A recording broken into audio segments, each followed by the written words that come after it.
Good morning, my viewers, subscribers. Welcome back, yes, to another M&M TV video, yes. And in this morning's video, my viewer, subscribers, Sister Emily Shields, yes, is taking on the Gleaner, yes, because she saw some clear biases here in the Gleaner. My viewers, subscribers, there was a very important report that the IMF gave to Jamaica last week. And for some reason, my viewers and subscribers, the business, the Gleaner segment, the business part of the Gleaner, never carried a story. The regular Gleaner, my viewer, never carried a very positive report on Jamaica from the IMF, my viewers and subscribers. Really, really, really important piece of information that Emily questions the Gleaner's reasons for not to carry such an important those important information. So my viewers, you are going to be hearing from Sister Emily as she delves deep for us to really understand the reason. What could be the reason why Gleaner didn't carry such an important story? Because, in spite of these whole lot of challenges that the country is facing, it is important that we still know that the country is not going down, because the PNP desire to see the country. The PNP said that we are in a recession, and this is where they want to come back to power in. And we all know that PNP cannot manage country whenever it is going through turmoils. It's a wrong decision, my viewers and subscribers, to ever think about giving PNP power in a time of recession and a time of crisis. PNP cannot manage those times.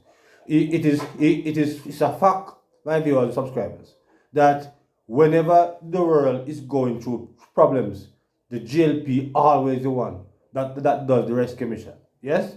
In a 2008, my viewers, we all remember what happened in 2008, the global recession.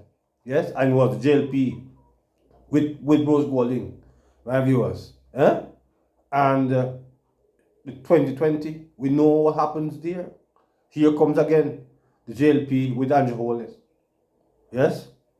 So we know who have, when it comes down to crisis, we know which government is more able to manage a crisis. The PNP cannot manage crisis. So my viewers, I'm going to stop talking. So you're going to know here at this time from Sister Emily Shields, as she, in her own brilliant way, break it down for you to understand it clearly. Let's get to Emily Shields' view right now. Good news in a sphere that we are not historically accustomed to having. We so take it for granted that it really doesn't even come on the front pages of the national newspapers or even on the front pages of the business papers. In both of the dailies, it is nothing short of amazing. We had the Article 4 consultation from the International Monetary Fund after a team visited Jamaica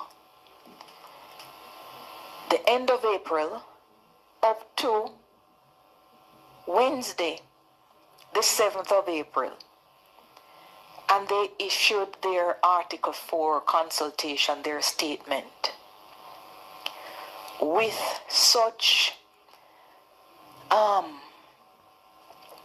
commendation for the country, which cannot be too much in light of all that is going on.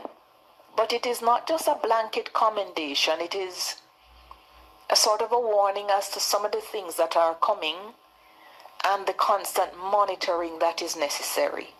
How this is not on the front page of the dailies is beyond me.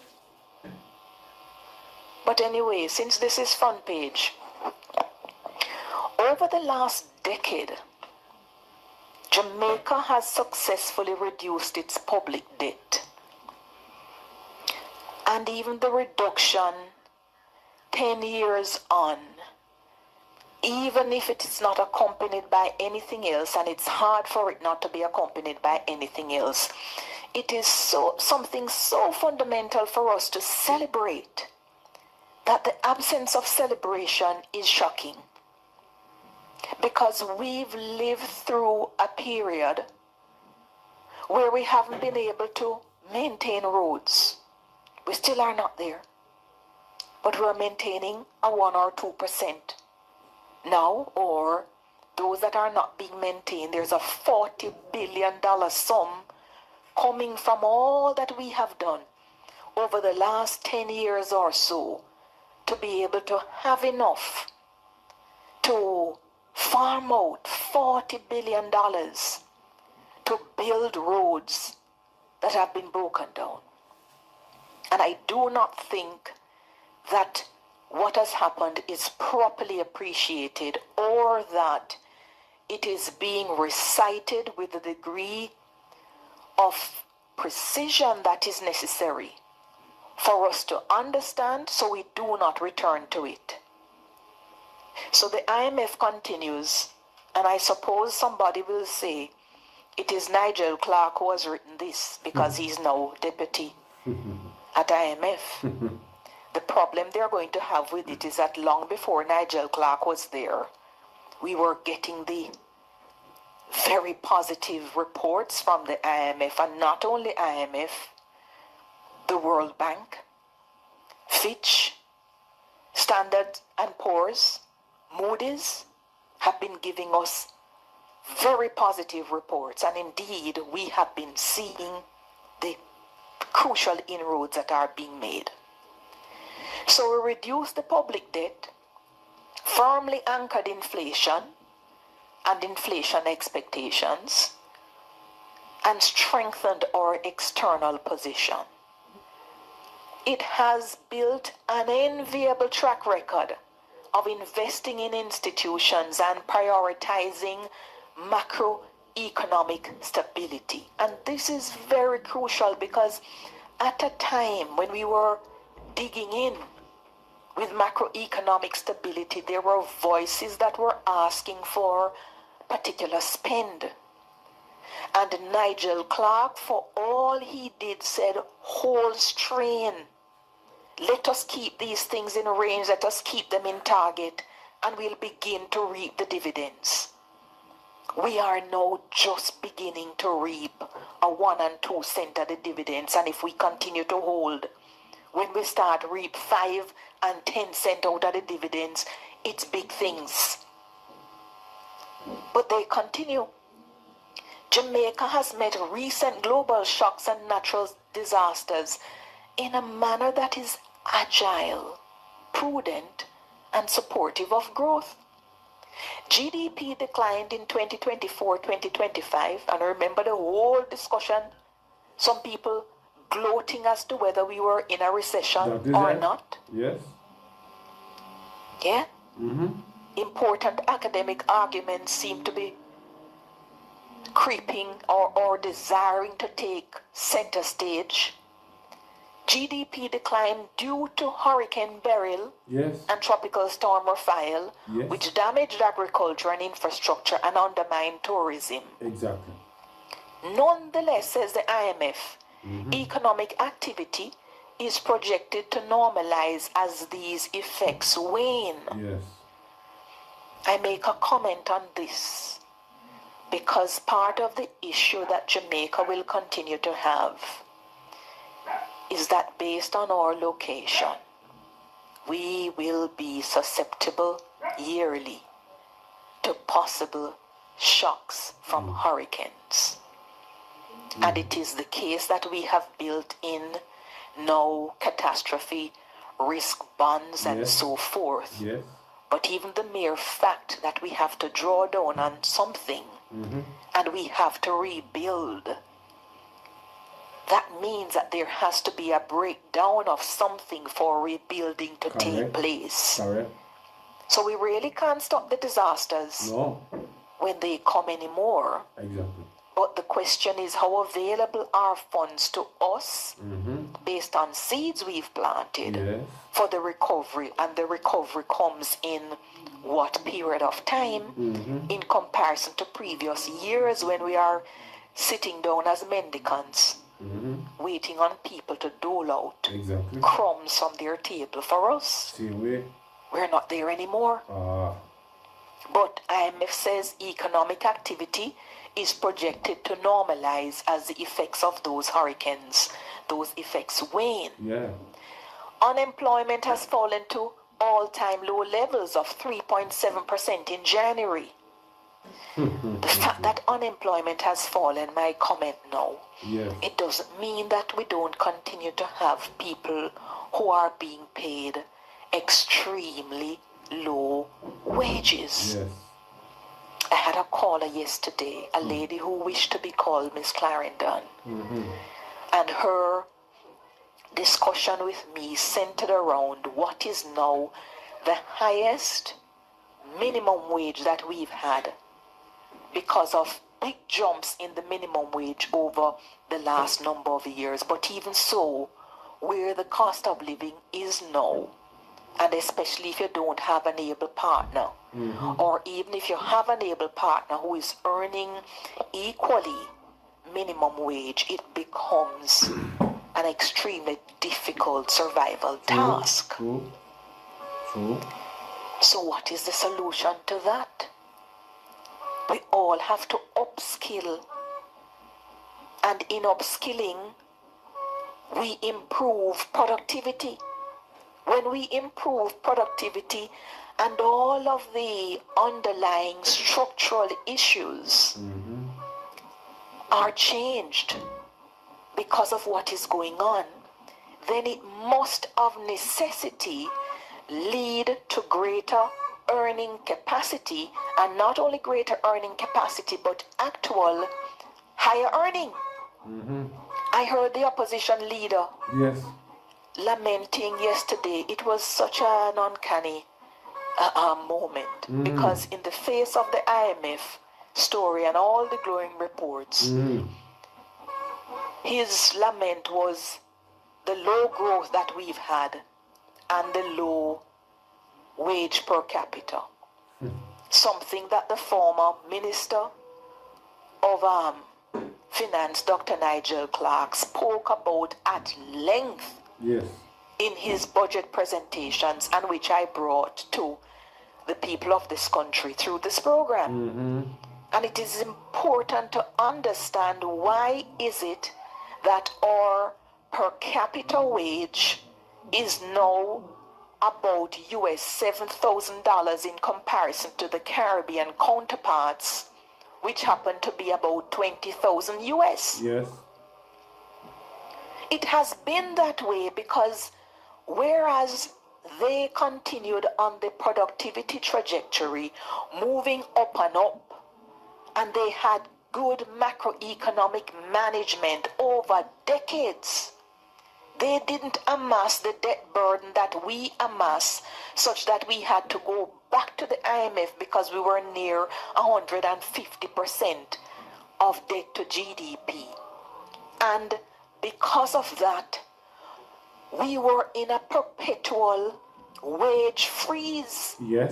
So the thousands of public sector workers could not have had any wage increase above 3% for decades. And that is why you had to include preferential treatment or some sweeteners in the pot, such as lower rates of interest from the NHT for public sector workers, because we were not able to pay them because we so badly manage the economy. We are completely out of that range right now.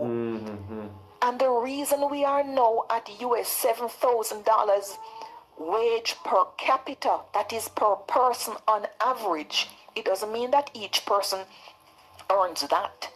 But it means when you average the total value of goods and services and divide by the number of people, then you come out on average with 7,000. The reason we are at 7,000 now is because of the wage restructuring exercise that Nigel Clark just did. Yes. Which brought up wages to way above what public sector workers were getting cumulatively over a 15-year period. All right. PMP, So it is a start. Yes. It has to continue. And I think we have to appreciate it, not only to continue to hold the government now to the macroeconomic framework that is reaping dividends, but any other government that is to come. We need to understand so that in the dead of night, we can talk this thing. Yes. And when they come and talk rubbish to us, we need to know what to dismiss. Especially now in this rubbish era where any and everybody gets up and put up a phone and just start talk. True. And nobody is vetting for accuracy. Nobody is vetting for any cerebral disaggregation of issues. We cite the problem without understanding why is there a problem. Yes. Why the problem existed for so long and what is going to lead to the fix. Those bloggers. But the IMF continues. So listen to facts. We had the decline. We have the low levels of unemployment. Inflation has converged to the BOJ's target band of 4 to 6%. Current account has been in modest surplus for the last 2 fiscal years, with strong tourism revenues and high remittances. Remember also, the remittances, because of all that is going on in the world, it is plummeting. Well, not plummeting, but it is dropping. Yes, it is. Yes, it is. Right? But the international reserves position says the IMF has continued to improve. Yes. The outlook points to growth settling at its potential rate once fiscal year 25-26, which started the 1st of April. The recovery is complete, and with inflation stabilizing at the BOJ's target range. One of the beauties of building independent institutions is you have something like the Bank of Jamaica, which has sufficient degree of independence and which has the mandate of inflation targeting and managing inflation. You see what is going on in the United States. I think you heard a discussion I had on this station with Paula Ann some weeks ago about the possible independence of the Federal Reserve in the United States being under threat with what is going on and how it sends the market into a frenzy. We don't have anything like that here because institutional independence is a thing of great import. But the IMF warns that the global developments require continued close monitoring. I mentioned this some weeks ago, the global downside risks emanating from tighter global financial conditions, lower growth in key source markets for tourism, and trade policy disruptions remain high. Extreme weather events such as floods, hurricanes, or earthquakes could negatively affect economic activity, which is one of the reasons why even the removal of the wage to GDP ratio by this finance minister, it needs to be watched and to be monitored. Yes. Because what I understand they intend to do with not including the wage to GDP ratio, because they say it has been missed more than it has been achieved. But what they intend to do is to now talk productivity in every sector. When you increase productivity by having, clear codes as to how people are to work and what their targets are, and when people are meeting those targets, and when the economy is in a position to pay what people are actually worth, then the money will be there to actually pay them. So you don't really need to set a tight wage to GDP ratio as we had before. Yeah. But what the IMF is saying, and with which I agree, because there are so many things external to us, and therefore we have no control over them because of where we are located and the potential weather shocks and the setbacks that can come, we have to always build in whatever macroeconomic programs we're having, our inherent vulnerabilities. So whereas we want people to produce and to give them whatever, make sure we farm out a lot for recovery. So the Jamaican authorities continue to implement sound macroeconomic policies aimed by robust policy frameworks. And it goes on to commend the BOJ their approach to monetary policy, anchored in their inflation targeting around the midpoint, and those expectations have declined close to the upper band of the BOJ's target. The bottom line is this analysis coming at this time where the world is with all of the erratic issues coming from the United States, a war in Ukraine continuing, and so many unpredictables on external front.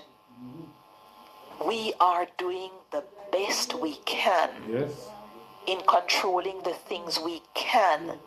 The infrastructural investment in crime, those are now reaping results. And the IMF Article 4, it speaks about that as well.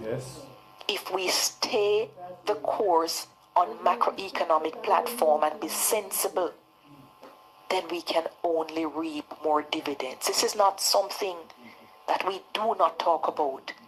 This is big news, and it needs to be put out for people to understand it, and proper assessment of it needs to be done. Those are my thoughts. Yes, my viewers, there is Emily's views on a very important matter that the Gleaner have hid, my viewers. Hide it. They have hide it indeed. But Emily, who is who is a real professional, yes, who is not tied to party, but she's tied to speaking the truth and nothing but the truth, my viewers. You have heard from Sisters Emily's views on this particular matter. So drop your comments. Do you agree, my viewers, with Sister Emily? Because there is no well-thinking Jamaican that could not agree with her, because she's not coming from a point of bias. She's just giving us the raw numbers, the straight facts as what it is. So my viewers, drop your comments in the comment section as it relates to Sisters Emily views on this. So remember, my viewers, to like, share, subscribe to the channel. Yes. So until then, good morning.